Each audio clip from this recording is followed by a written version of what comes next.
Quando meu filho parou o carro numa estrada deserta e disse que ia buscar sinal de celular, eu acreditei nele. 5 minutos depois, vi o carro dele desaparecendo no horizonte, me deixando sozinho no meio do nada. Naquele momento, Daniel não fazia ideia de que estava abandonando o futuro herdeiro de uma fortuna de 42 milhões de reais. Ele achava que estava se livrando de um velho inútil que só dava trabalho. Que engano. Em 72 horas eu tinha mudado completamente o rumo da minha vida e da dele. A herança que ele esperava receber nunca mais seria sua. E isso foi apenas o começo da minha vingança. Mas antes de continuarmos, confira se você já está inscrito no canal e escreva nos comentários de onde você está assistindo este vídeo. O calor de janeiro batia forte no asfalto quando Daniel parou o Honda Civic prata na beirada da rodovia. Eram 3 horas da tarde e o sol castigava sem piedade a estrada entre Ribeirão Preto e Franca. Eu estava suando dentro da camisa de algodão que tinha vestido especialmente para visitar minha irmã Rosa, que fazia aniversário de 80 anos naquele fim de semana. Pai, o celular não está pegando aqui, disse Daniel, desligando o motor. Vou subir naquele morrinho ali para ver se consigo sinal. A empresa está tentando me ligar sobre um contrato importante. Olhei pela janela e vi apenas o cerrado seco, algumas árvores esparsas e o asfalto que se estendia até o horizonte. Não havia morro nenhum ali, apenas uma elevação suave a uns 200 metros da estrada. Mas Daniel sempre foi assim desde pequeno. Via coisas que mais ninguém enxergava quando queria justificar suas atitudes. Não demora, não, respondi, ajeitando o cinto de segurança. Sua tia Rosa está esperando a gente chegar antes das 5. Daniel saiu do carro sem me olhar nos olhos. Tinha 32 anos, cabelos bem cortados, camisa polo cara e aquele jeito de quem sempre teve tudo na mão. Desde que montou a empresa de consultoria empresarial 3 anos atrás, com o dinheiro que eu tinha juntado vendendo minha oficina mecânica, ele começou a me tratar como se eu fosse um peso morto em sua vida. Fiquei observando ele caminhar em direção ao que chamava de morro. O telefone dele estava na mão, mas não parecia estar tentando fazer ligação nenhuma. Caminhava devagar, olhando para os lados como quem está procurando alguma coisa. Depois de uns 5 minutos, simplesmente sumiu de vista atrás de umas moitas. 15 minutos se passaram. O calor dentro do carro estava insuportável, e eu comecei a me preocupar. Daniel sempre foi impaciente. Não era o tipo de pessoa que ficaria tanto tempo procurando sinal de telefone. Resolvi descer e procurar por ele. Foi quando escutei o barulho de um motor sendo ligado. Virei a cabeça e vi Daniel correndo em direção a outro carro, um Corolla preto que estava estacionado uns 100 metros adiante, escondido atrás de uma árvore grande. Meu coração disparou quando entendi o que estava acontecendo. Ele não tinha ido procurar sinal de celular. Ele tinha outro carro esperando. "Daniel!" gritei saindo do Honda. "Daniel, o que você está fazendo?" Ele me olhou pela última vez através do para-brisa do Corolla. Não havia arrependimento no rosto dele, apenas uma determinação fria que me gelou o sangue. O carro arrancou levantando poeira e em segundos estava longe demais para eu conseguir correr atrás. Fiquei ali parado no meio da estrada, segurando as chaves do Honda na mão, tentando processar o que tinha acabado de acontecer. Meu próprio filho tinha me abandonado numa estrada deserta. Tinha planejado tudo. O segundo carro, a desculpa do celular, a escolha do local isolado onde ninguém passava com frequência. O silêncio era ensurdecedor. Apenas o som do vento balançando as folhas secas e o zumbido distante de algum inseto. Olhei para o horizonte em todas as direções e não vi uma alma sequer. Daniel sabia exatamente o que estava fazendo quando escolheu aquele trecho da rodovia. Entrei de volta no Honda e liguei o ar-condicionado. Minhas mãos tremiam enquanto tentava entender a dimensão do que meu filho tinha feito. 40 anos criando aquele menino sozinho, depois que a mãe dele morreu no parto. 40 anos trabalhando 12 horas por dia na oficina para dar a ele tudo que eu nunca tive. 40 anos acreditando que estava formando um homem de caráter. Peguei meu celular e tentei ligar para Daniel. O telefone chamou uma vez e caiu direto na caixa postal. Ele tinha me bloqueado. Tentei mais 2 vezes e a mesma coisa aconteceu. Era como se eu tivesse deixado de existir para ele em questão de minutos. Liguei para minha irmã Rosa para explicar que não conseguiríamos chegar a tempo para o aniversário dela. Inventei uma desculpa sobre problema no carro. Não consegui contar a verdade. Como você explica para alguém que seu próprio filho te abandonou na estrada, como se você fosse um cachorro velho que não serve mais para nada? João, você tem certeza de que está tudo bem? Rosa perguntou do outro lado da linha. Sua voz está estranha. Está sim, Rosa. É só cansaço da viagem. A gente chega amanhã cedo, pode deixar. Desliguei o telefone e fiquei olhando para a estrada vazia. Um caminhão passou na direção contrária, levantando uma nuvem de poeira que cobriu o para-brisa do carro. Pensei em fazer sinal para pedir carona, mas algo me segurou ali por mais alguns minutos. Talvez fosse o choque. Talvez fosse a necessidade de processar o que tinha acontecido antes de seguir em frente. Ou talvez fosse porque, pela primeira vez em muitos anos, eu estava completamente sozinho com meus pensamentos, sem ninguém me julgando ou me tratando como um estorvo. Fechei os olhos e deixei as lembranças virem. Daniel com 5 anos, chorando porque os outros meninos da escola tinham bicicletas novas e a dele era usada. Trabalhei 3 sábados seguidos consertando carros para comprar a bicicleta que ele queria.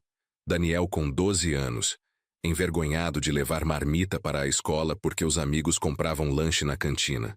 Comecei a dar dinheiro para ele comprar lanche, mesmo tendo que economizar no almoço. Daniel com 18 anos, querendo fazer faculdade de administração numa universidade particular, cara, porque a federal não tinha o status que ele desejava. Vendi minha moto para pagar a primeira mensalidade e depois trabalhei aos domingos para conseguir manter as outras. Daniel com 25 anos, se formando e recebendo o diploma sem nem me agradecer pelo sacrifício. Daniel com 30 anos, casando com Fernanda, uma moça de família rica que sempre me olhou como se eu fosse um móvel velho atrapalhando a decoração da casa. A cerimônia foi numa igreja chique, com flores caras e convidados que sussurravam nos cantos sobre o pai do noivo que não tinha classe suficiente para aquele ambiente. Daniel com 32 anos, pedindo dinheiro emprestado para montar a empresa dele. É só um empréstimo, pai. Quando a empresa decolar, eu te pago tudo com juros. Vendi a oficina que tinha construído em 20 anos de trabalho. Entreguei R$800 mil para ele sem pedir garantia, porque confiava na palavra do meu filho. 2 anos se passaram desde então. Nunca mais falamos sobre o dinheiro. Sempre que eu tentava tocar no assunto, Daniel mudava de conversa ou arrumava uma desculpa para sair. E agora estava ali, abandonado numa estrada, entendendo finalmente qual era o meu valor na vida dele. Um caminhão de entregas parou na minha frente, o motorista fazendo sinal para eu abaixar o vidro.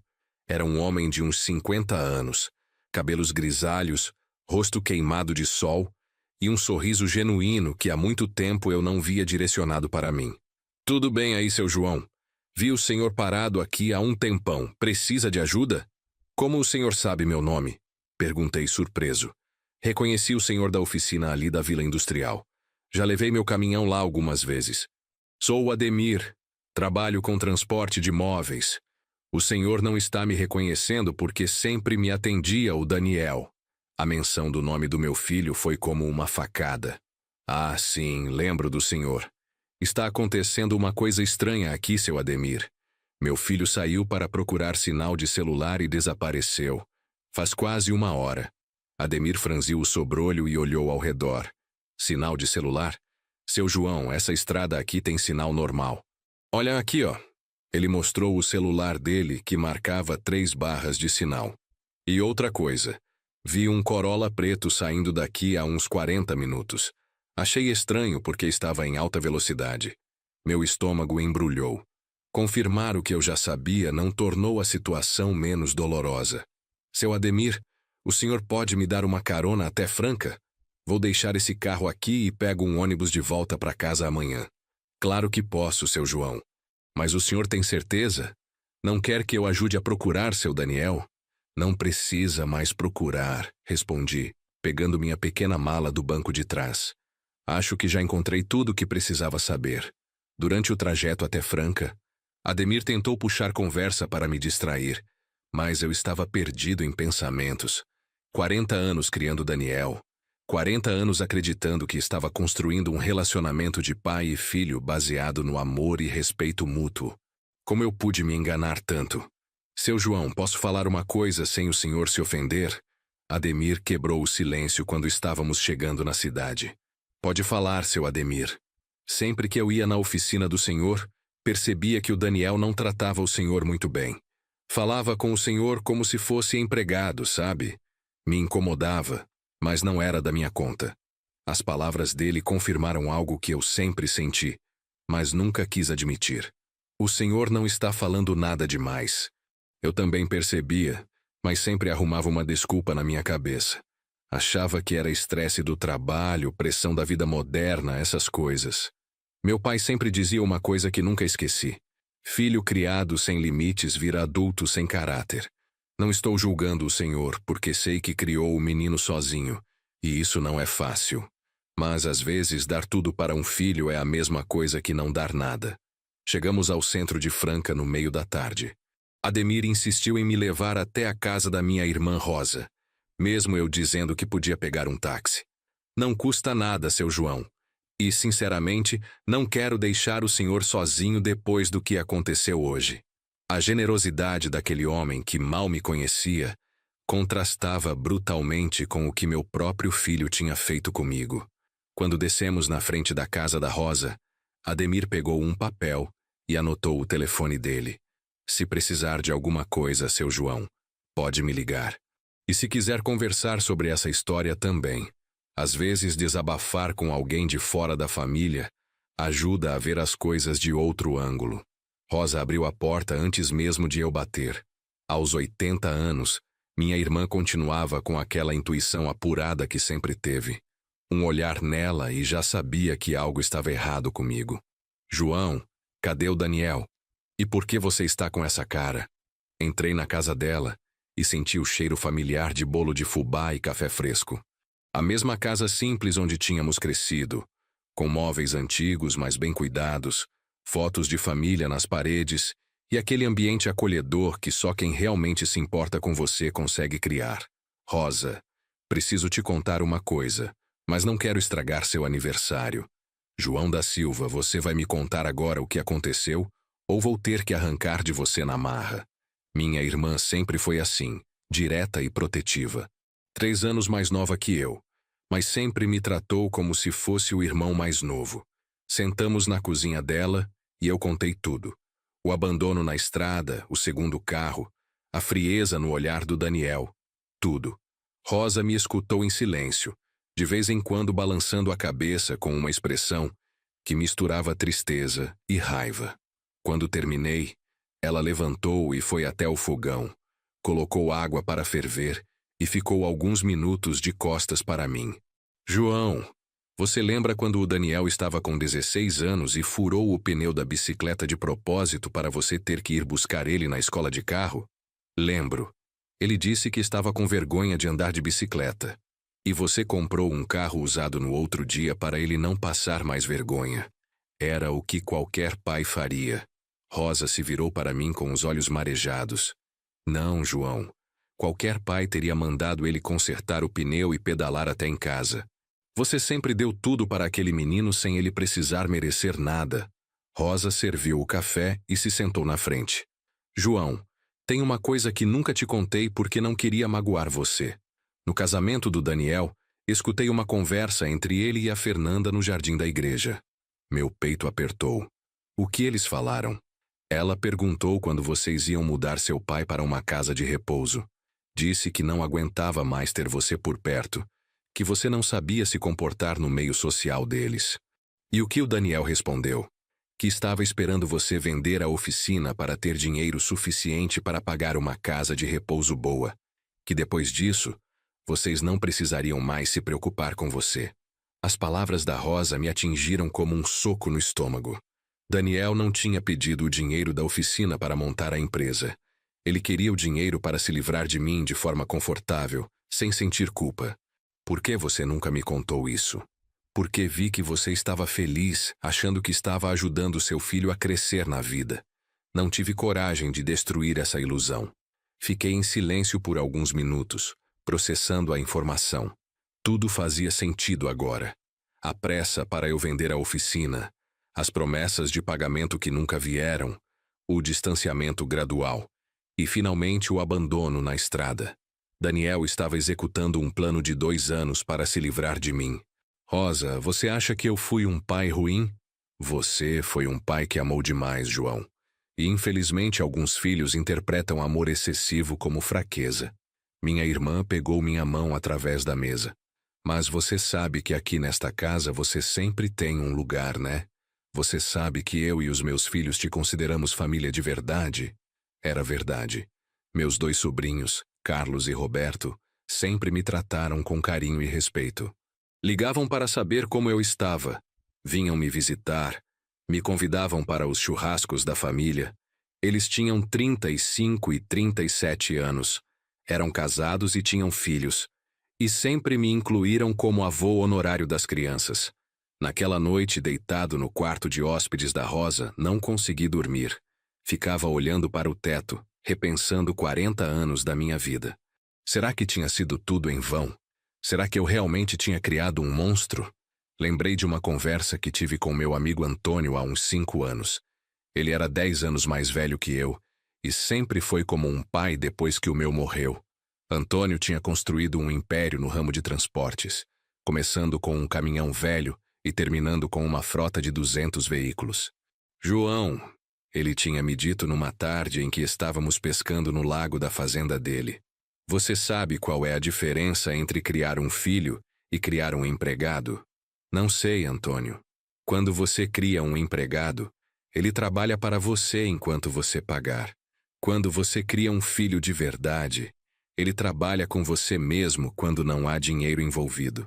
Na época, não entendi completamente o que ele quis dizer. Agora, abandonado numa estrada pelo próprio filho, as palavras dele faziam sentido perfeito. Eu tinha criado um empregado que se disfarçou de filho por 32 anos. Lembrei também de outra coisa que Antônio sempre falava. A verdadeira riqueza de um homem não está no que ele acumulou para si, mas no que ele conseguiu construir nos outros. Pelo critério dele, eu era um homem pobre, muito pobre. Mas havia uma coisa sobre Antônio que pouquíssimas pessoas sabiam. Uma coisa que só eu sabia, porque estava lá quando aconteceu. E essa lembrança me fez sentar na cama com o coração disparado. 15 anos atrás, Antônio quase perdeu tudo por causa de um golpe que sofreram na empresa. 200 milhões de reais desapareceram overnight. Ele ficou desesperado, à beira do suicídio, e foi para minha casa numa madrugada, chorando como uma criança. João, preciso da sua ajuda. Antônio tinha me dito naquela madrugada de 15 anos atrás. Não tenho mais ninguém em quem confiar. Ele me explicou que descobrira quem tinha aplicado o golpe. Seu próprio sócio, homem que ele considerava como irmão há 20 anos. Mas não tinha como provar. Os documentos estavam forjados. As transferências bancárias pareciam legítimas. E seu sócio tinha construído uma defesa legal quase perfeita. Só existe uma forma de recuperar esse dinheiro. Antônio continuou. Preciso de alguém que o Márcio não suspeite.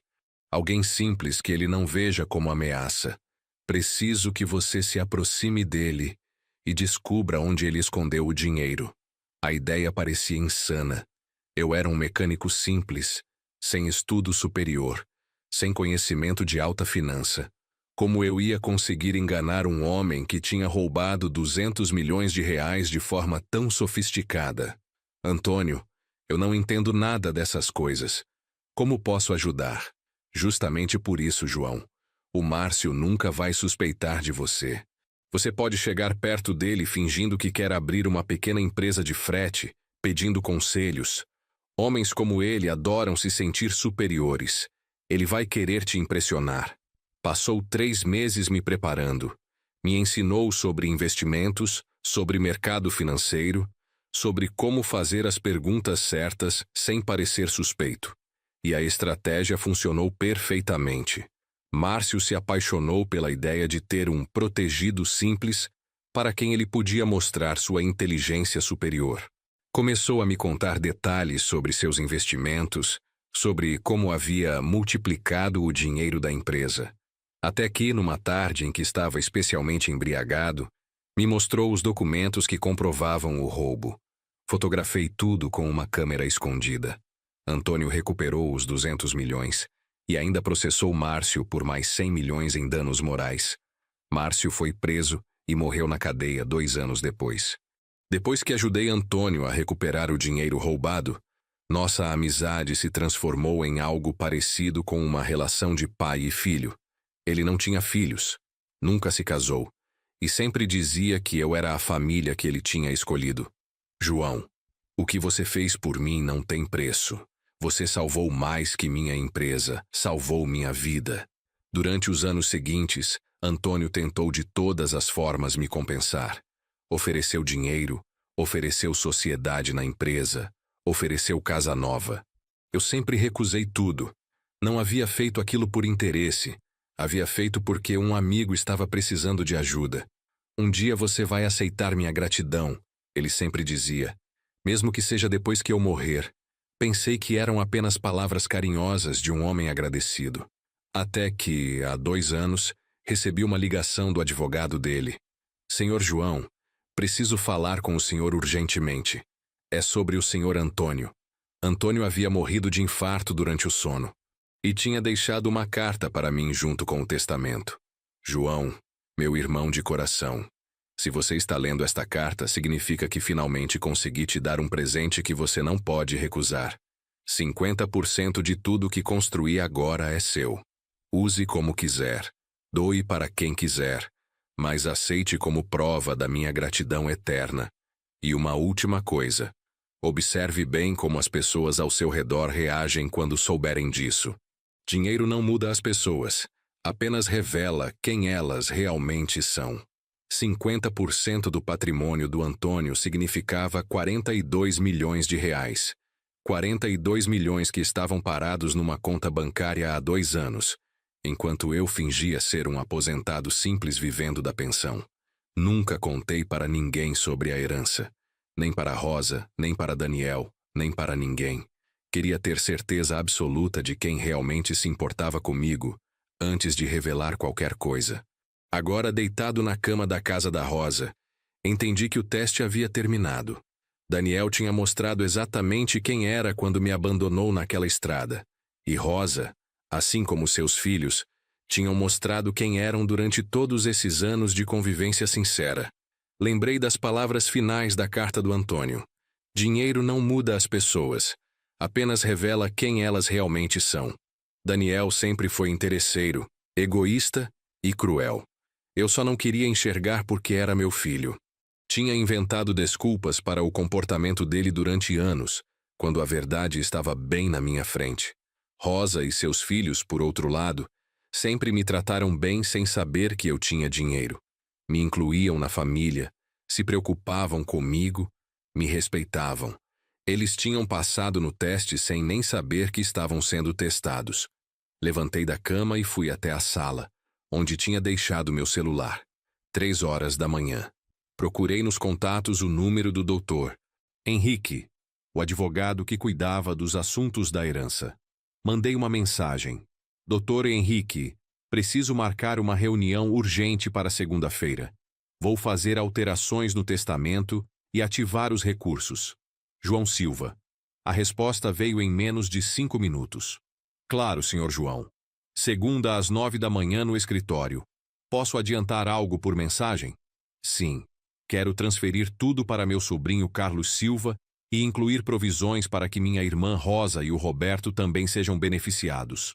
E quero cortar completamente Daniel Silva da herança. Entendido. Vamos preparar toda a documentação. Voltei para o quarto com uma sensação estranha. Pela primeira vez em 2 anos, ia usar o dinheiro que Antônio me deixou. Não para mim, mas para as pessoas que realmente mereciam. Na manhã seguinte acordei às 6 horas. Havia dormido apenas 3 horas, mas me sentia mais disposto do que me lembrava de estar nos últimos anos. Rosa já estava na cozinha preparando café quando desci. Dormiu bem, João? Melhor do que esperava. Rosa, preciso te contar uma coisa importante. Contei para ela sobre a herança do Antônio, sobre os 42 milhões que eu tinha mantido em segredo, sobre minha decisão de dividir tudo com ela e os filhos. Rosa ficou em silêncio por uns 5 minutos, apenas me olhando como se estivesse tentando processar a informação. João, você tem certeza disso? É muito dinheiro. Tenho certeza. Vocês sempre foram minha família verdadeira. E agora que o Daniel mostrou quem realmente é, não tenho mais dúvida de quem merece meu amor e meu legado. Rosa começou a chorar. Não de tristeza, mas de uma emoção misturada que eu entendia perfeitamente. Você não precisa fazer isso por gratidão, João. A gente te ama de verdade. Eu sei, Rosa. É exatamente por isso que estou fazendo. Liguei para Carlos e Roberto pedindo para eles virem almoçar na casa da mãe. Disse que tinha algo importante para falar com a família. Os dois chegaram com as esposas e os filhos, como sempre faziam aos domingos. Durante o almoço, observei aquelas pessoas que tinham me acolhido como família durante tantos anos. Carlos, que sempre me consultava sobre decisões importantes na vida. Roberto, que me convidava para pescar todo mês. As noras que me tratavam como pai. Os netos que corriam para me abraçar sempre que me viam. Essa era minha família real. Daniel era apenas um acidente genético que eu tinha confundido com amor paternal durante 32 anos. Depois do almoço, sentamos na varanda da Rosa e eu contei tudo para Carlos e Roberto. A herança, os planos para o futuro e principalmente o que Daniel tinha feito comigo na véspera. Tio João, não consigo acreditar que o Daniel fez isso com o senhor, disse Carlos, visivelmente indignado. Sempre soube que ele era metido, mas isso passa de todos os limites. Roberto, mais calmo, fez a pergunta que eu estava esperando. E o senhor tem certeza de que quer fazer isso? 42 milhões é dinheiro para muitas gerações. Tenho certeza, Roberto. Dinheiro sem família para compartilhar não vale nada. E família verdadeira é isso que estou vendo aqui hoje. Combinamos que na segunda-feira iríamos todos juntos ao escritório do Dr. Henrique para acertar os detalhes legais. Rosa ficaria com 5 milhões para garantir conforto pelo resto da vida. Carlos e Roberto receberiam 10 milhões cada um, e o restante seria investido numa fundação para ajudar pais idosos abandonados pelos filhos. Uma última coisa, eu disse para eles. Por enquanto, isso fica entre nós. Não quero que ninguém mais saiba, especialmente o Daniel. Por quê, tio? Perguntou Carlos. Porque ainda não terminei com ele. Durante a tarde fiquei pensando em como o Daniel estava se sentindo naquele momento. Provavelmente nem tinha perdido uma noite de sono. Estava em casa com a Fernanda, contando como tinha finalmente se livrado do pai inconveniente, planejando o que fazer com o dinheiro da oficina, agora que não precisaria mais fingir que ia me pagar de volta. Amanhã seria segunda-feira. Daniel iria trabalhar normalmente sem fazer ideia de que o homem que ele abandonou na estrada não era o aposentado pobre que ele imaginava. Segunda-feira de manhã, às 9 horas em ponto, estava no escritório do Dr. Henrique com Rosa, Carlos e Roberto. O advogado tinha preparado toda a documentação necessária para a transferência da herança. Senhor João, disse Dr. Henrique, organizando os papéis na mesa. Antes de prosseguirmos, preciso confirmar algumas informações. O senhor tem certeza de que quer excluir completamente Daniel Silva da herança? Absoluta certeza. E quanto às disposições testamentárias?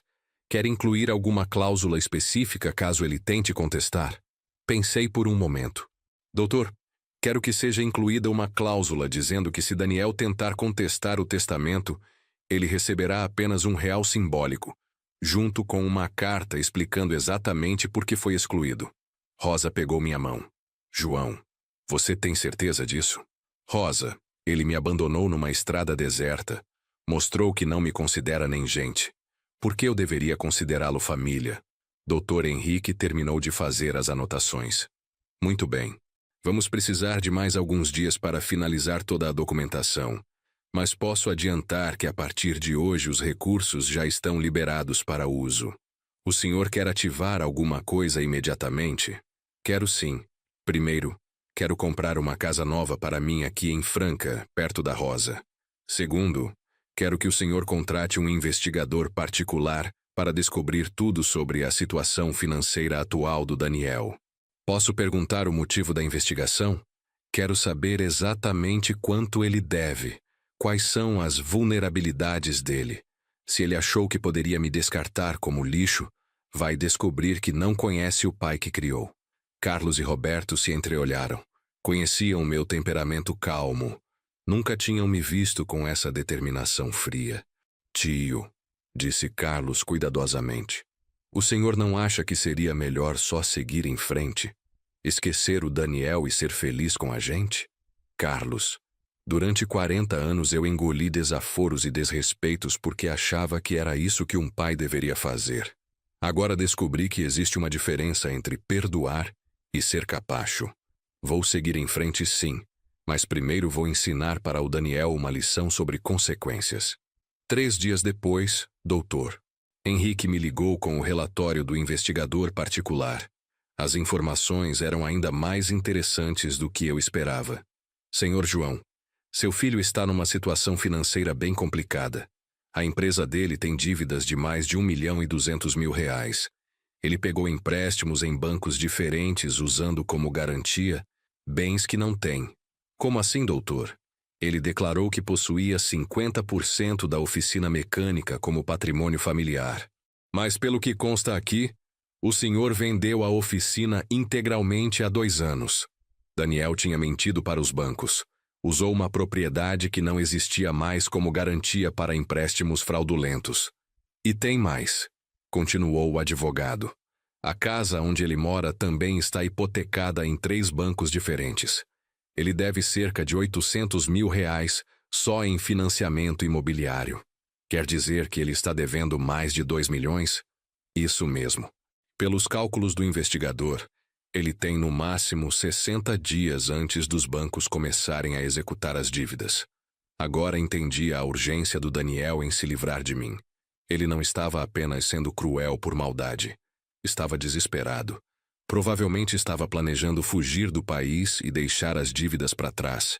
E eu era a única pessoa que poderia identificá-lo caso alguém viesse procurar. Doutor. Henrique, quero que o senhor prepare uma denúncia anônima para o Ministério Público sobre essas fraudes bancárias. E quero que seja enviada na sexta-feira. Posso perguntar por que especificamente na sexta? Porque na quinta-feira eu vou fazer uma visita para o Daniel.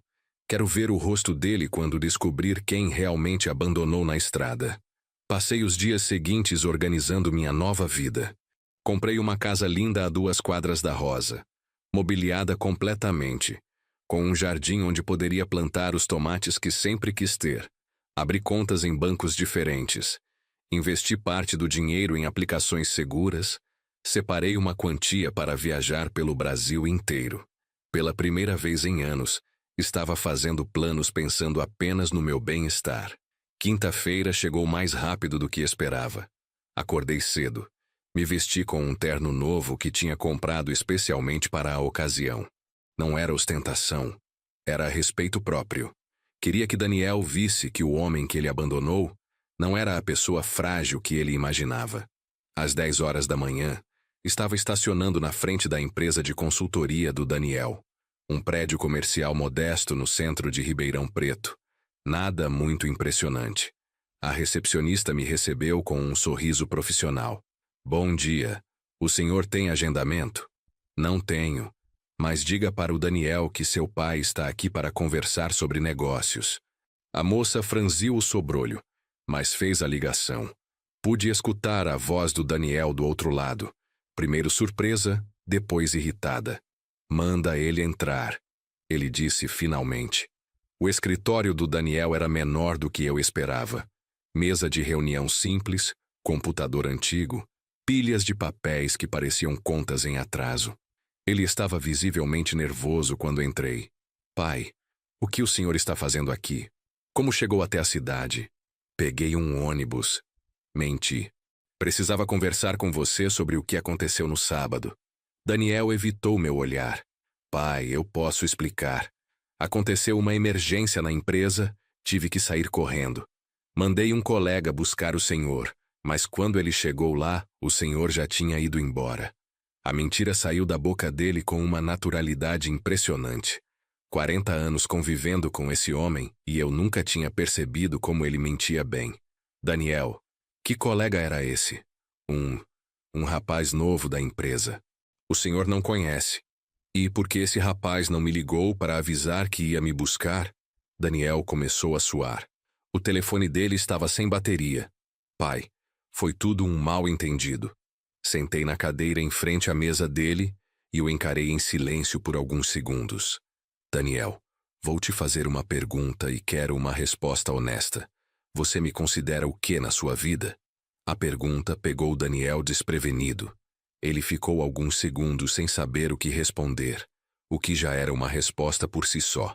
Pai, que pergunta é essa? Claro que o considero meu pai. Não perguntei se você me considera seu pai. Perguntei o que você me considera na sua vida. Qual é o meu valor para você? Daniel se remexeu na cadeira, claramente desconfortável. O senhor está me confundindo com essas perguntas. Vou reformular então. Se eu morresse hoje, o que você sentiria? Alívio ou tristeza? O silêncio que se seguiu foi mais revelador que qualquer palavra. Daniel abriu e fechou a boca várias vezes como um peixe fora d'água, tentando encontrar uma resposta que não o condenasse. Pai, é claro que eu ficaria triste. Mesmo? Então por que há 2 anos você e a Fernanda estavam planejando me colocar numa casa de repouso assim que eu vendesse a oficina? O rosto dele ficou branco. Quem te contou isso? Isso importa? O que importa é que é verdade. Daniel levantou da cadeira e começou a andar pelo escritório. Pai, o senhor precisa entender que a gente só queria o melhor para o senhor. Uma casa de repouso boa, com cuidados médicos, outras pessoas da sua idade, e vocês ficando com o dinheiro da oficina para cuidar de mim à distância. Não era bem assim.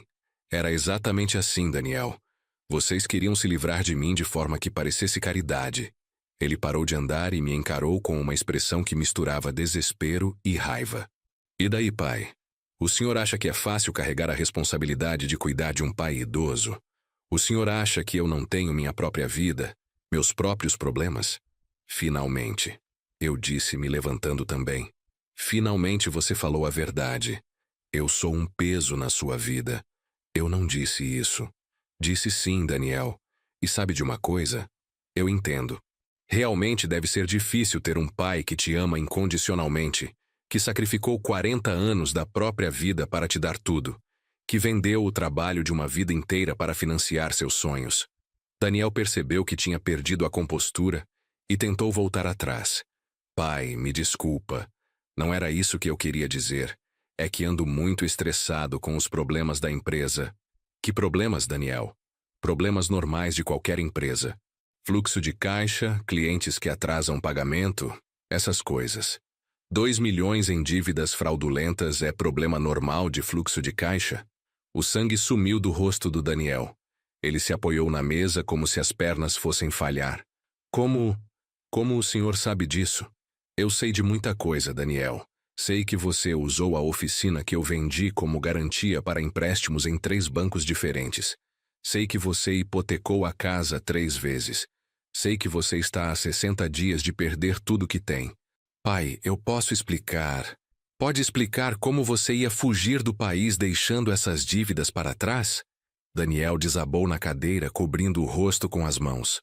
Pai, eu não tive escolha. A empresa estava afundando. Os bancos iam tomar tudo. Eu precisava de tempo para me reorganizar. E eu era o único que poderia te identificar para a polícia, por isso precisava desaparecer. Não era bem assim. Era exatamente assim. Por isso me abandonou na estrada. Não foi crueldade. Foi cálculo. O silêncio tomou conta do escritório. Daniel estava destruído, mas eu não sentia pena nenhuma. Durante 40 anos eu tinha sentido pena dele sempre que as coisas ficavam difíceis. Sempre encontrava uma desculpa, sempre arranjava uma solução, sempre colocava as necessidades dele antes das minhas. Daniel, vou te contar uma coisa que você não sabe. Há 2 anos, herdei 42 milhões de reais do meu amigo Antônio. Ele levantou a cabeça, os olhos arregalados. O quê? 42 milhões. Nunca contei para ninguém porque queria ter certeza de quem realmente se importava comigo antes de revelar isso.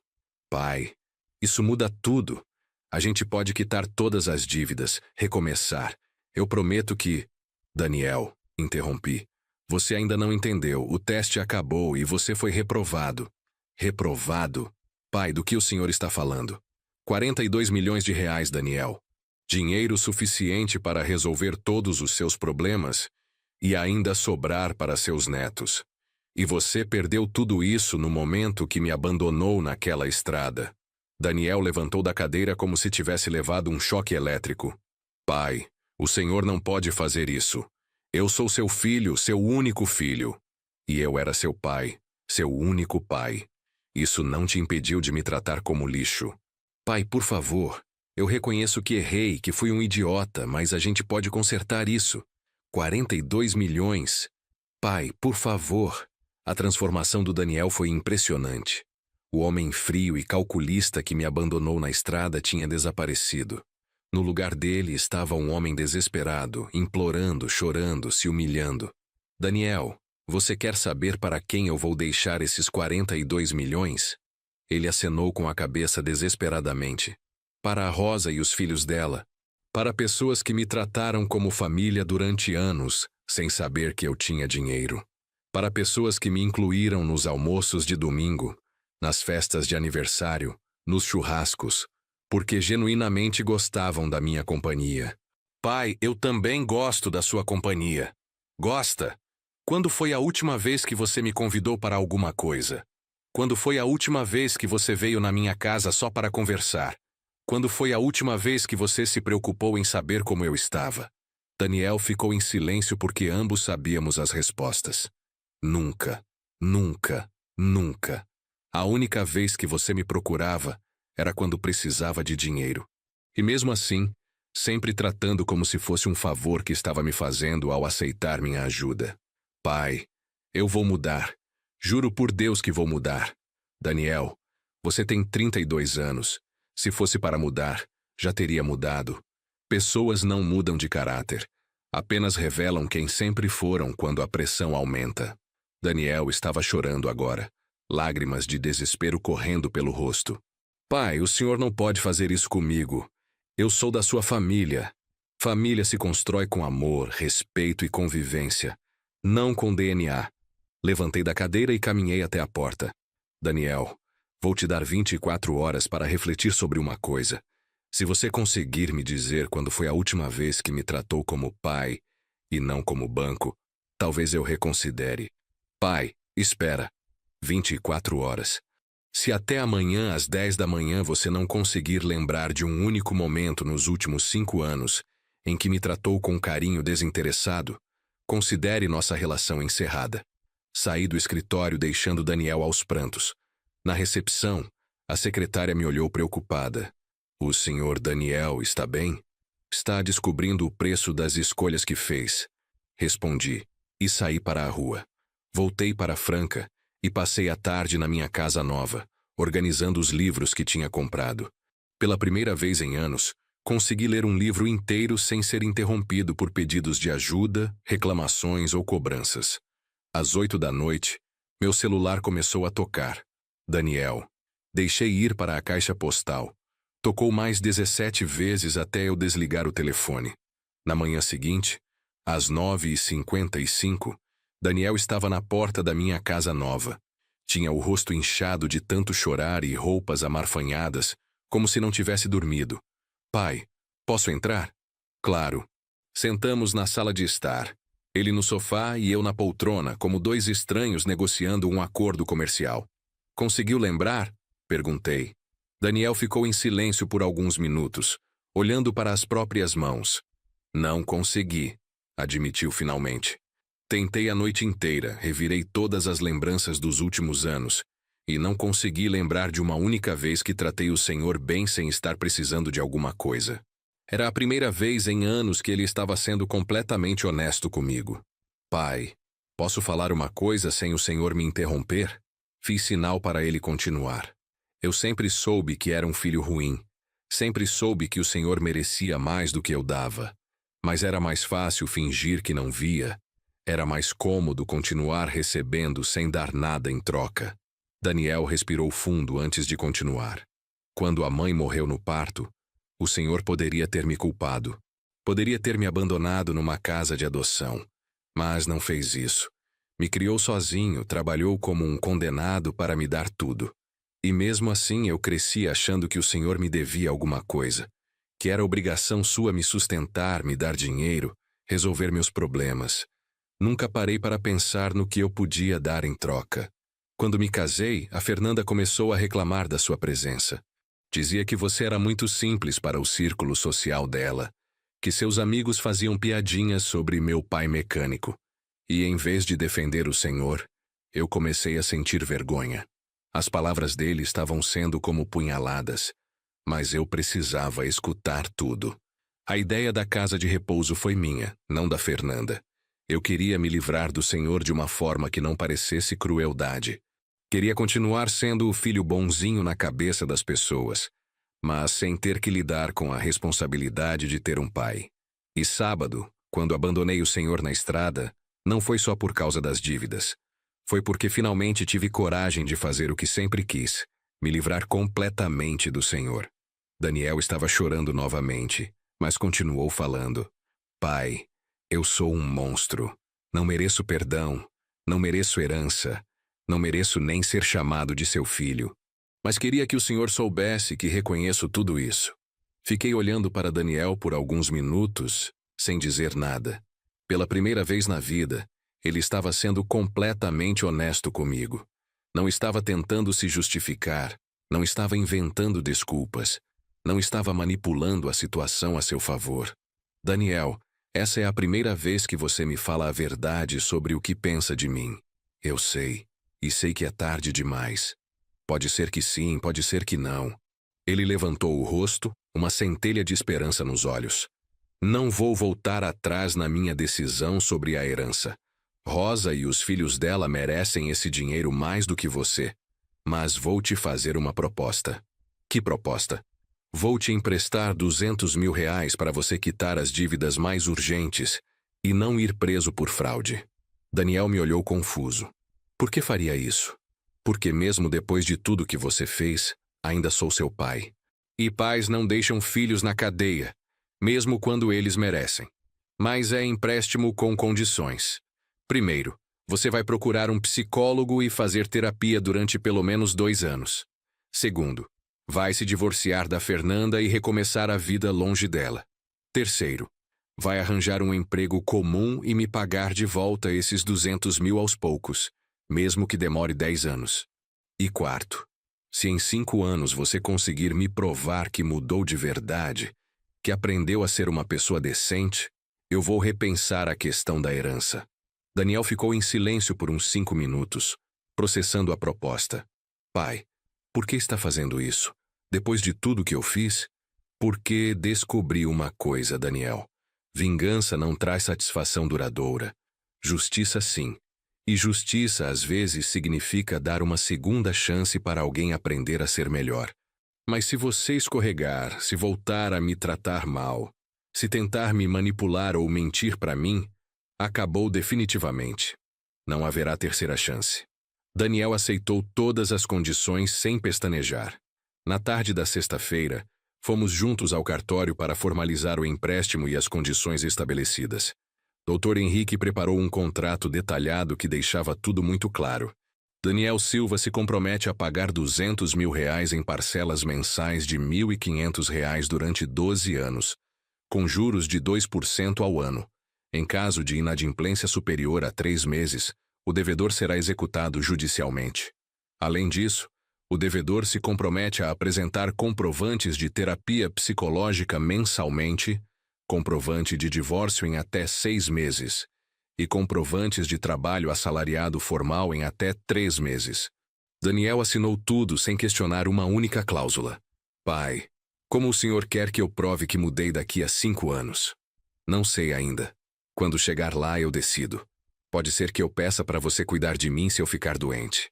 Pode ser que eu teste como você trata outras pessoas.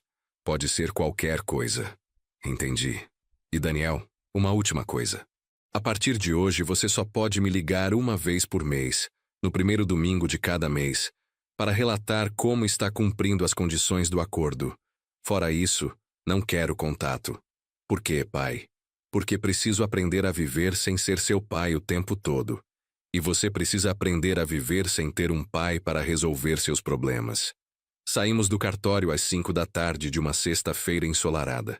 Daniel se despediu com um aperto de mão formal e seguiu para seu carro. Eu fiquei observando ele ir embora, me perguntando se algum dia ele realmente mudaria, ou se aquilo tudo era apenas mais uma manipulação sofisticada. Não importava. Eu tinha feito minha parte. Tinha oferecido uma chance de redenção. O que ele fizesse com essa chance era problema dele. Os meses seguintes foram os mais tranquilos que eu tinha vivido em décadas. Estabeleci uma rotina simples, mas satisfatória na minha casa nova em Franca.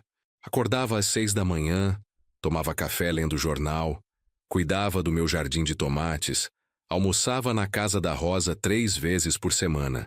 Carlos e Roberto tinham usado o dinheiro da herança de forma inteligente. Carlos investiu em ações e comprou uma casa maior para a família. Roberto abriu uma pequena empresa de paisagismo, algo que sempre quis fazer. Rosa reformou a casa dela e começou a viajar para lugares que sempre sonhou conhecer. João, nunca vi você tão bem, ela me disse num domingo durante o almoço. Parece que tirou um peso das costas. Tirei mesmo, Rosa. 40 anos de peso. No primeiro domingo de outubro, meu telefone tocou pontualmente às 9 da manhã. Daniel cumprindo o acordo. Oi, pai, é Daniel. Estou ouvindo. Estou ligando para relatar o cumprimento das condições. Estou fazendo terapia com a doutora Aramanda Silva há 6 semanas. Entrei com o pedido de divórcio há 3 semanas. A Fernanda já concordou com tudo. E consegui um emprego numa empresa de contabilidade aqui em Ribeirão. Ganho 4.000 por mês. E como está se sentindo? Estranho, pai. Pela primeira vez na vida estou vivendo com o dinheiro que eu mesmo ganho. É assustador, mas ao mesmo tempo libertador. Que bom. Pai, posso perguntar uma coisa? Pode. O senhor acha que existe chance real de eu conseguir sua confiança de volta daqui a 5 anos? Pensei na resposta por alguns segundos. Daniel, depende totalmente de você. Se você realmente mudar, se aprender a ser uma pessoa decente, se conseguir se importar com outras pessoas além de você mesmo, sim, existe chance. E se eu não conseguir? Aí você vai continuar sendo um homem rico que perdeu 42 milhões por falta de caráter. Daniel desligou depois de me dar os números dos comprovantes de pagamento que tinha depositado na minha conta. R$ 1.500, certinhos, como combinado. Era pouco dinheiro perto da herança que eu tinha, mas simbolicamente valia muito. Era a primeira vez na vida que Daniel estava me pagando por alguma coisa. Em novembro, Carlos me ligou com uma notícia interessante. Tio, você não vai acreditar. Encontrei o Daniel ontem na rua. Ele estava ajudando uma senhora idosa a carregar as compras até o carro. E aí? Conversei com ele. Tio, ele estava diferente, mais humilde, não sei, mais humano. Perguntei da terapia e ele falou que está descobrindo um monte de coisa sobre si mesmo. Carlos, cuidado para não se deixar enganar. Daniel sempre foi bom em representar quando convinha. Eu sei, tio, mas parecia genuíno. E outra coisa, perguntei da Fernanda e ele disse que o divórcio foi a melhor coisa que já fez na vida. Que ela era tóxica e estava transformando ele numa pessoa pior ainda. Era possível que Daniel estivesse realmente tentando mudar. Ou era possível que ele tivesse descoberto uma forma mais sofisticada de me manipular. Só o tempo diria. Em dezembro, recebi uma carta pelo correio. Sem remetente, mas reconheci a letra do Daniel imediatamente. Pai, sei que só posso falar com o senhor uma vez por mês, mas precisava escrever isso. Hoje faz 1 ano que o senhor morreu para mim naquela estrada. 1 ano que perdi o único pai que vou ter na vida por causa da minha arrogância e egoísmo. Estou escrevendo porque a terapia me fez entender uma coisa. Eu nunca pedi desculpas de verdade. Sempre pedia desculpas tentando conseguir alguma coisa, nunca pelo arrependimento genuíno. Pai, me desculpa por ter sido um filho horrível. Me desculpa por ter desperdiçado 40 anos do seu amor. Me desculpa por ter tratado o Senhor como banco ambulante. Me desculpa por ter sentido vergonha de quem me criou com tanto sacrifício. Não estou escrevendo isso para conseguir nada. Estou escrevendo porque finalmente entendo a dor que causei. Em janeiro, 1 ano após receber a herança, decidi fazer um teste com Daniel. Liguei para ele num sábado de manhã, quebrando o acordo de só falar uma vez por mês. Daniel, preciso da sua ajuda com uma coisa. Claro, pai, o que precisa? Estou com um problema de saúde sério. Vou precisar fazer uma cirurgia e ficar alguns dias sem poder me cuidar. Será que você pode vir para Franca me ajudar? Não era verdade. Estava com saúde perfeita, mas queria ver qual seria a reação dele. Pai, é claro que posso. Quando é a cirurgia, quer que eu peça uns dias de folga no trabalho? Seria na próxima quinta-feira. Mas Daniel, você perderia dinheiro saindo do trabalho. Talvez seja melhor eu contratar uma enfermeira. Pai, que história é essa? O senhor acha que eu me preocupo com dinheiro quando se trata da sua saúde? Vou falar com meu chefe hoje mesmo e pedir a semana toda de folga. Tem certeza? Pai, pelo amor de Deus, é claro que tenho certeza. O senhor é meu pai, está doente, precisa de mim. O dinheiro a gente resolve depois. Desliguei o telefone impressionado. Era exatamente o oposto da reação que o Daniel de 1 ano atrás teria tido. O Daniel de antes teria arrumado uma desculpa para não perder dinheiro. Na quarta-feira, liguei para ele novamente. Daniel, tenho uma novidade. Os médicos cancelaram a cirurgia. Descobriram que o problema era menor do que pensavam. Vai resolver só com medicamento. Graças a Deus, pai. Que susto. Ainda bem que não era nada grave. Você não está chateado por ter pedido folga à toa? Pai, que pergunta é essa? Estou aliviado que o senhor esteja bem. Folga a gente repõe, saúde não. Depois que desliguei, fiquei pensando na conversa por um tempo. Daniel tinha passado no teste. Tinha colocado meu bem-estar acima do próprio prejuízo financeiro sem hesitar. Era um progresso real ou apenas representação? Durante os meses seguintes, comecei a receber relatórios não solicitados sobre Daniel. Carlos e Roberto, sem que eu pedisse, começaram a me contar sobre os encontros casuais que tinham com ele na cidade. Tio, vi o Daniel no mercado ontem. Roberto me disse durante um almoço em março. Ele estava na fila do açougue, conversando com um senhor idoso. O velhinho estava reclamando dos preços e o Daniel ofereceu ajuda para carregar as compras até o carro. E aí? Fiquei observando de longe. Daniel realmente ajudou o homem. Colocou as sacolas no carro, conversou uns minutos com ele. Não tinha ninguém olhando, ninguém para impressionar. Parecia genuíno. Carlos completou. Tio, encontrei ele na semana passada saindo da terapia. Conversei um pouco e ele me contou que está aprendendo sobre limites saudáveis. Disse que durante anos confundiu ser amado com ser usado. Essas informações me deixavam dividido entre esperança e ceticismo. 40 anos convivendo com Daniel me ensinaram a não confiar facilmente em mudanças aparentes. Mas, ao mesmo tempo, as mudanças pareciam consistentes e prolongadas demais para serem apenas representação. Em maio, recebi outra carta dele. Pai, completei 8 meses de terapia esta semana. A doutora Amanda me fez um exercício difícil. Escrever uma carta para o homem que eu era há 1 ano, explicando por que ele estava errado. Foi a coisa mais dolorosa que já fiz. Relembrar todas as vezes que tratei o senhor mal. Todas as oportunidades que tive de ser um filho melhor. E desperdicei. Todas as mentiras que contei para mim mesmo para justificar meu egoísmo. Pai, não estou escrevendo para pedir nada. Estou escrevendo porque aprendi que reconhecer os erros faz parte do processo de mudança real. E porque quero que o senhor saiba que, mesmo que nunca me perdoe completamente, sou grato pela segunda chance que me deu. PS. Terminei de pagar a primeira parcela do empréstimo ontem. Mais 95 para ir. Em junho, Rosa me chamou para uma conversa séria. João, preciso te contar uma coisa que descobri sobre o Daniel. O que foi? Lembra da dona Mercedes, nossa vizinha de 85 anos? Ela estava precisando de alguém para levar ela no médico toda semana, mas não tinha dinheiro para pagar um cuidador. Lembro dela. Então descobri que o Daniel está levando ela nos médicos há 3 meses. Todo sábado de manhã ele vem aqui, busca a dona Mercedes, leva no hospital, espera a consulta terminar e traz ela de volta. Fiquei surpreso. E ela está pagando alguma coisa para ele? Nada. É de graça.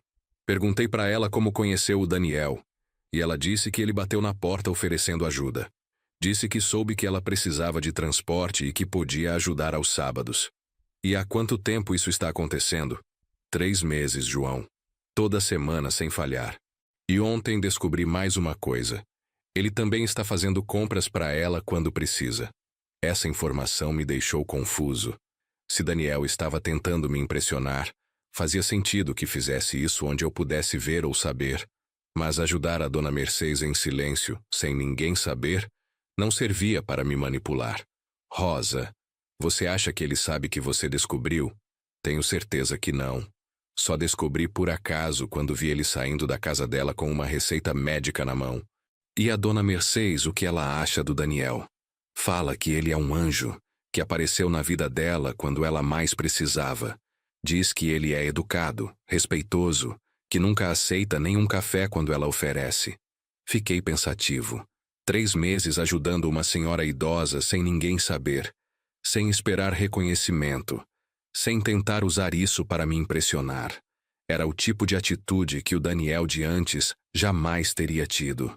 Em setembro, quando faltavam poucos meses para completar 2 anos do novo acordo, recebi um telefonema inesperado. Era a doutora Amanda, a terapeuta do Daniel. Senhor João, espero que não se importe, mas o Daniel autorizou que eu entrasse em contato com o senhor. Claro, doutora. Em que posso ajudar? Senhor João, trabalho há 15 anos com terapia e raramente vi uma transformação tão genuína quanto a do Daniel.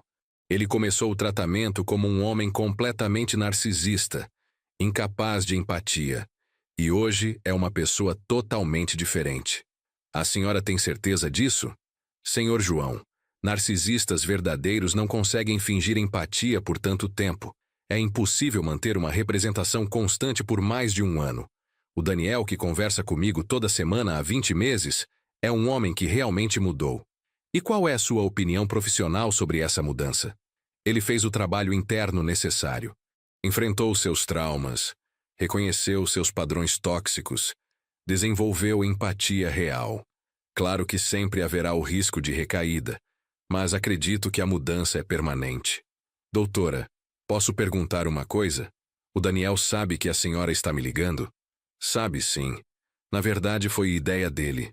Disse que se eu achasse que ele realmente mudou, gostaria que a senhora me contasse isso. Mas deixou claro que não quer que isso influencie sua decisão sobre a herança. Depois que desliguei, fiquei pensando na conversa.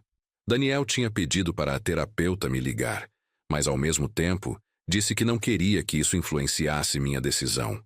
Era uma contradição interessante. A menos que não fosse manipulação. A menos que ele realmente quisesse que eu soubesse sobre sua mudança, independentemente das consequências financeiras. Em outubro, decidi fazer o teste definitivo. Liguei para Daniel numa quarta-feira, quebrando novamente o acordo de só falar uma vez por mês. Daniel, preciso conversar com você sobre uma decisão importante. Claro, pai. O que aconteceu? Estou pensando em rever minha decisão sobre a herança. Silêncio do outro lado da linha. Pai, o senhor está falando sério? Estou. Tenho observado suas atitudes nos últimos 2 anos e parece que você realmente mudou. Estou considerando dividir a herança entre você e os filhos da Rosa. Mais silêncio. Daniel, você está aí? Estou, pai. É que não sei o que dizer. Não precisa dizer nada agora. Só queria que soubesse que estou considerando isso. Pai, posso falar uma coisa? Claro. Eu não quero a herança. Agora fui eu quem ficou em silêncio. Como assim você não quer? Pai, esses 2 anos me ensinaram uma coisa. Dinheiro que você não mereceu não traz felicidade. Traz a ansiedade, culpa e a sensação constante de que você é uma farsa. Eu vivi 30 anos da minha vida gastando dinheiro que o senhor suou para ganhar. 30 anos me sentindo superior a pessoas que eram 1000 vezes melhores que eu. Não quero mais viver assim. Daniel, são 42 milhões de reais. Eu sei, pai. E eu não mereço nenhum centavo desse dinheiro. Quem merece são a tia Rosa e os primos, que sempre trataram o senhor como família de verdade. Então por que você aceitou meu desafio de 5 anos? Porque queria provar para mim mesmo que eu podia mudar. Queria me tornar o tipo de pessoa que mereceria ter um pai como o senhor.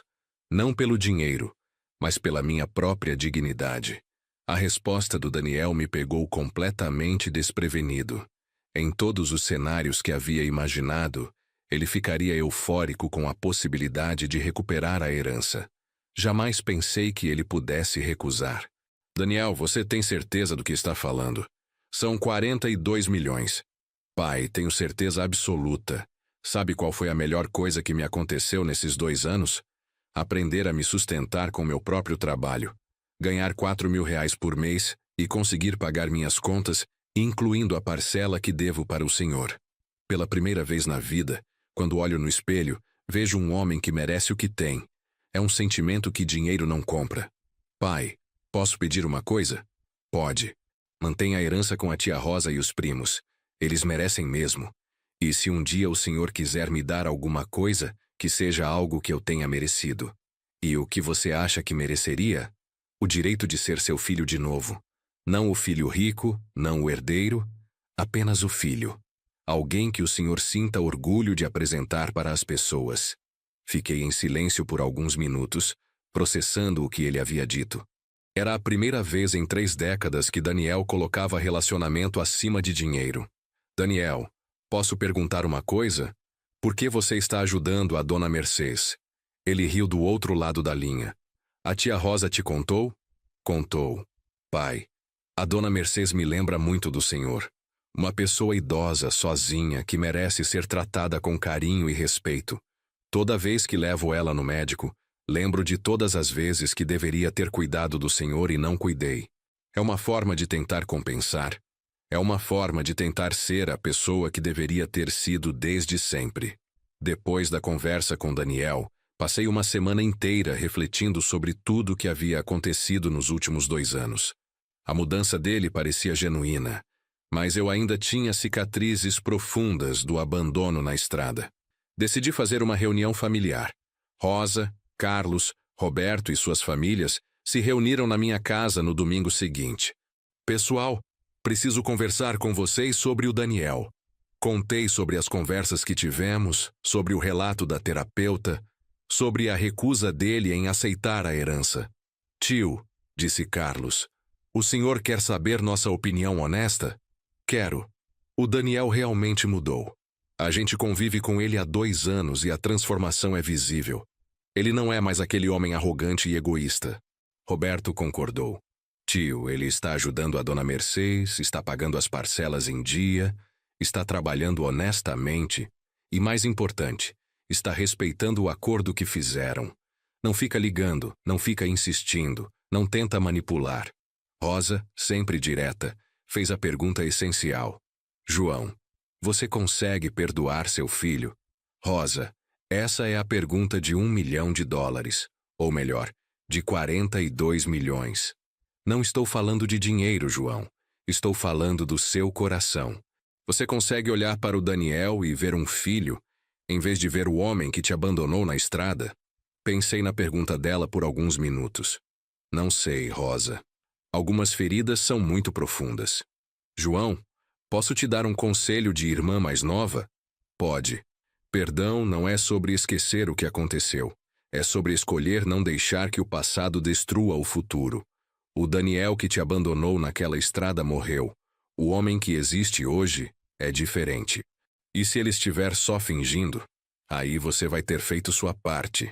A responsabilidade de ser uma pessoa decente é dele, não sua. Na segunda-feira seguinte, liguei para Dr. Henrique e marquei uma reunião. Queria fazer algumas alterações no testamento. Dr. Henrique, quero incluir Daniel de volta na herança. Tem certeza, Sr. João? Depois de tudo o que aconteceu? Tenho, mas com condições. Ele vai receber 5 milhões de reais, que é menos do que Rosa e os filhos dela, mas é o suficiente para reconhecer que ele é meu filho. E as condições? Primeira, Ele só recebe se continuar cumprindo o acordo por mais 3 anos. Segunda, se ele voltar a me tratar mal ou tentar me manipular, perde tudo automaticamente. Terceira, o dinheiro só será liberado quando eu morrer, não antes. Entendi. E o senhor vai contar isso para ele? Não. Quero que seja uma surpresa. Se ele realmente mudou, vai continuar se comportando bem independentemente de saber sobre a herança. Se não mudou, vai se revelar eventualmente. Dr. Henrique preparou toda a documentação. O testamento ficou assim. Rosa receberia 10 milhões. Carlos e Roberto receberiam 12 milhões cada um. Daniel receberia 5 milhões. E o restante seria destinado à fundação para idosos abandonados. Era uma distribuição justa que refletia o valor que cada um tinha tido na minha vida, mas que também reconhecia que Daniel havia feito o esforço de mudar. 2 dias depois, liguei para Daniel. Daniel, quero te fazer uma proposta. Qual, pai? Que tal almoçarmos juntos no próximo domingo? Aqui em Franca, na casa da Rosa? Silêncio do outro lado. Pai, o senhor tem certeza? Achei que o acordo era para só conversarmos uma vez por mês. O acordo era para você aprender a viver sem depender de mim. Acho que você já aprendeu. Pai, eu adoraria almoçar com vocês. Então está combinado. Domingo, meio-dia, na casa da Rosa. Domingo chegou com um clima de expectativa que eu não sentia há anos. Rosa preparou um almoço especial. Carlos e Roberto vieram com suas famílias. E às meio-dia em ponto, Daniel tocou a campainha. Quando abri a porta, quase não o reconheci. Estava mais magro. O rosto tinha uma expressão mais serena. E os olhos não tinham mais aquela arrogância que sempre me incomodou. Oi, pai. Oi, Daniel. Entre. O almoço começou tenso, mas gradualmente foi ficando mais natural. Daniel conversou com todos com genuíno interesse. Brincou com as crianças. Ajudou Rosa a servir a comida. Era como se fosse uma pessoa completamente diferente. Daniel, disse Roberto durante a sobremesa. Como está o trabalho? Está bem. Não é o que eu sempre sonhei fazer, mas é honesto. E descobri que dormir tranquilo vale mais que ganhar muito dinheiro sujo. E a terapia? Perguntou Carlos. Mudou minha vida. Descobri que passei 30 anos culpando todo mundo pelos meus problemas, menos eu mesmo. Depois do almoço, Daniel me chamou para conversar no quintal da Rosa. Pai, posso falar uma coisa? Claro. Obrigado por me dar essa chance, de estar aqui, de fazer parte da família de novo, mesmo que só por hoje. Daniel, você não entendeu. Não é só por hoje. Como assim? Se você continuar sendo essa pessoa que está sendo hoje, sempre terá lugar nesta família. Não como o homem rico que eu sustentava, mas como meu filho. Daniel começou a chorar. Não de desespero como 2 anos atrás, mas de alívio e gratidão. Pai, isso é mais valioso que qualquer herança. Eu sei, filho. É por isso que agora você realmente merece. 3 anos se passaram desde aquele primeiro almoço de domingo. Daniel nunca mais faltou a um. Toda semana, pontualmente, ele chegava na casa da Rosa para almoçar com a família. Ele tinha sido promovido 2 vezes na empresa de contabilidade e agora ganhava R$ 8.000 por mês. Conseguiu quitar todas as antigas dívidas e até comprar um apartamento pequeno, mas confortável. Mais importante que isso, tinha se tornado uma pessoa genuinamente boa. Continuava ajudando a dona Mercedes, que agora tinha 88 anos. Havia se tornado voluntário numa casa de repouso, visitando idosos abandonados pelos filhos toda terça-feira à noite. E tinha começado a namorar uma professora chamada Carla, que eu conheci no mês passado, e aprovei completamente. Pai, ele me disse num domingo de dezembro, posso contar uma coisa que descobri na terapia? Pode. Durante todos aqueles anos em que tratei o senhor mal, no fundo eu sabia que estava errado. Mas era mais fácil continuar sendo ruim do que fazer o esforço de mudar. O que te fez mudar então? Perder o senhor. Quando me vi sozinho, sem ninguém que realmente se importasse comigo, entendi que tinha destruído a única relação verdadeira da minha vida. E não teve medo de que fosse tarde demais? Tive muito medo. Mas decidi que mesmo que fosse tarde demais para recuperar nosso relacionamento, pelo menos ia tentar me tornar uma pessoa que merecesse ter um pai como o Senhor. Olhei para meu filho, que agora tinha 37 anos e finalmente tinha se tornado um homem de verdade. Daniel, posso te fazer uma pergunta? Claro, pai. Se eu morresse amanhã, como você se sentiria? Ele pensou por alguns segundos antes de responder. Pai, eu me sentiria muito triste por perder o Senhor, mas também me sentiria grato por ter tido a chance de ser seu filho de verdade nos últimos anos. Era exatamente a resposta que eu queria ouvir. Em janeiro, fiz 70 anos. Daniel organizou uma festa surpresa na casa da Rosa. Convidou todos os amigos e vizinhos e fez um discurso que me emocionou até as lágrimas. Pessoal, quero aproveitar para falar do meu pai. Durante muito tempo fui um filho terrível. Tratei esse homem como se fosse um banco ambulante. Não reconheci os sacrifícios que ele fez por mim e cheguei ao ponto de abandoná-lo numa estrada deserta. O silêncio na sala era total. Algumas pessoas sabiam da história. Outras estavam ouvindo pela primeira vez. Mas meu pai me deu uma segunda chance. Não uma segunda chance para ser rico, uma segunda chance para ser humano. E essa segunda chance mudou minha vida completamente. Hoje eu trabalho, me sustento, pago minhas contas e durmo tranquilo toda noite sabendo que mereço tudo o que tenho. Mais importante ainda, hoje eu tenho o respeito e o amor do meu pai, que é a coisa mais valiosa que qualquer filho pode ter. Pai, obrigado por não ter desistido de mim quando eu merecia que o Senhor desistisse. Depois da festa, quando ficamos sozinhos, Daniel me deu um presente especial. Era um álbum de fotos com todas as atividades que tínhamos feito juntos nos últimos 3 anos. Almoços de domingo, pescarias, visitas à casa de repouso, momentos simples, mas significativos. Pai, esses 3 anos foram os melhores da minha vida.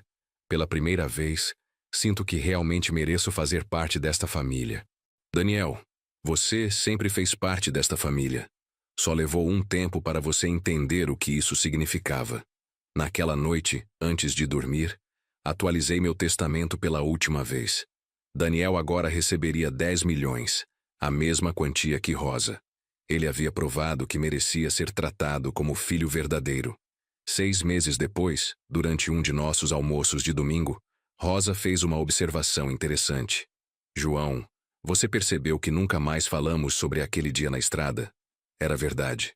O abandono havia se tornado uma lembrança distante, superada por 3 anos de relacionamento genuíno. Rosa, você sabe por que a gente não fala mais sobre isso? Por quê? Porque perdão de verdade é quando você para de usar o passado como arma. O Daniel que me abandonou naquela estrada não existe mais. Daniel, que estava escutando a conversa, se aproximou. Pai, posso dizer uma coisa sobre aquele dia? Claro. Aquele foi o melhor dia da minha vida. Todos ficaram surpresos com a afirmação. Como assim, Daniel? Perguntou Carlos. Porque foi o dia que toquei o fundo do poço e decidi que tinha que mudar. Se eu não tivesse abandonado meu pai naquela estrada, talvez nunca tivesse descoberto quem eu realmente era por baixo de toda aquela arrogância. E quem você descobriu que era? Perguntei. Descobri que era filho de um homem extraordinário, que sempre me amou incondicionalmente, mas que eu estava desperdiçando essa bênção por puro egoísmo. E o que isso te ensinou? Me ensinou que algumas pessoas nascem em famílias ruins e precisam criar suas próprias famílias. Outras, como eu, nascem em famílias boas e quase as destroem por estupidez. A sorte é quando você percebe o erro antes que seja tarde demais. Rosa se levantou e foi buscar uma garrafa de vinho especial que guardava para ocasiões importantes. Pessoal, quero propor um brinde. A segunda chances, a perdão verdadeiro e a famílias que se reconstroem mais fortes depois das tempestades. Brindamos todos juntos, e pela primeira vez em décadas me senti completamente em paz.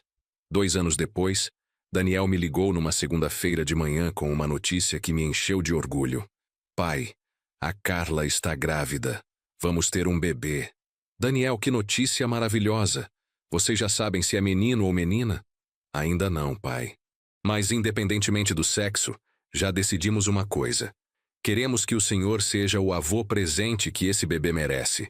Não o avô que aparece de vez em quando, mas o avô que faz parte da vida da criança todos os dias. Fiquei emocionado. Daniel, seria uma honra. Pai, posso confessar uma coisa? Estou com medo. Medo de quê? Medo de repetir os mesmos erros que cometi com o Senhor. Medo de criar um filho mimado e egoísta como eu era.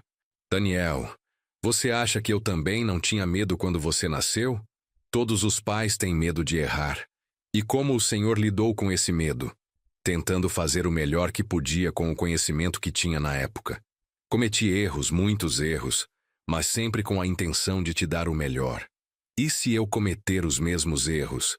Você não vai cometer os mesmos erros, Daniel. Primeiro, porque você reconhece quais foram os erros. Segundo, porque você tem algo que eu não tinha. A experiência de ter sido um filho ruim e ter aprendido as consequências disso. O Senhor tem algum conselho para me dar? Tenho. Ame seu filho incondicionalmente, mas coloque limites. Dê a ele tudo o que for necessário, mas não tudo o que ele quiser. E ensine pelo exemplo que caráter vale mais que dinheiro. 9 meses depois nasceu Sofia, minha neta. Pela primeira vez em 75 anos de vida, entendi completamente o significado da palavra continuidade. Hoje, aos 78 anos, olho para trás e vejo uma vida que teve 2 capítulos muito distintos. O primeiro capítulo foi sobre sacrificar tudo por um filho que não me valorizava. O segundo capítulo foi sobre construir uma família verdadeira com pessoas que escolheram me amar. Daniel está com 42 anos. É pai de 2 filhas lindas, Sofia, de 3 anos, e Helena, de 6 meses. Trabalha como contador numa empresa grande. Ganha bem, mas continua levando uma vida simples. Mais importante, é um pai maravilhoso e um filho ainda melhor. Rosa está com 85 anos, ainda lúcida e ativa. Carlos e Roberto se tornaram empresários de sucesso, mas nunca esqueceram das origens. Suas famílias cresceram, e hoje tenho 7 netos honorários que me tratam como avô verdadeiro. A Fundação para Idosos Abandonados já ajudou mais de 200 famílias. Criamos programas de reintegração familiar, oferecemos terapia gratuita e construímos 3 casas de repouso onde ninguém é esquecido ou maltratado. Quanto aos 42 milhões de reais, foram a ferramenta que me permitiu descobrir quem realmente se importava comigo. Dinheiro não compra amor, mas às vezes revela quem realmente te ama. Daniel nunca soube sobre a herança que perdeu e recuperou.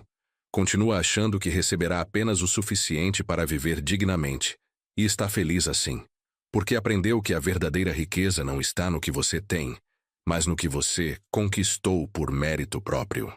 Semana passada, ele me fez uma pergunta que resumiu toda a nossa jornada. Pai, se pudesse voltar no tempo, mudaria alguma coisa? Pensei por alguns minutos antes de responder. Daniel, se eu mudasse qualquer coisa, talvez você nunca tivesse chegado onde chegou. Às vezes precisamos nos perder completamente para nos encontrarmos de verdade. E o Senhor se encontrou também, pai? Me encontrei sim, filho. Descobri que ser pai não é dar tudo para um filho. É ensinar um filho a merecer tudo que recebe. Hoje é domingo. Daqui a pouco Daniel chegará para o almoço com a família. Sofia vai correr para me abraçar, gritando vovô. Helena vai sorrir quando me vir. E eu vou me lembrar de que algumas histórias, mesmo começando com abandono, podem terminar com amor. Se você gostou desta história, por favor curta este vídeo, se inscreva no canal e compartilhe suas impressões nos comentários. Conte também sobre suas próprias experiências com perdão e segundas chances. Até a próxima história.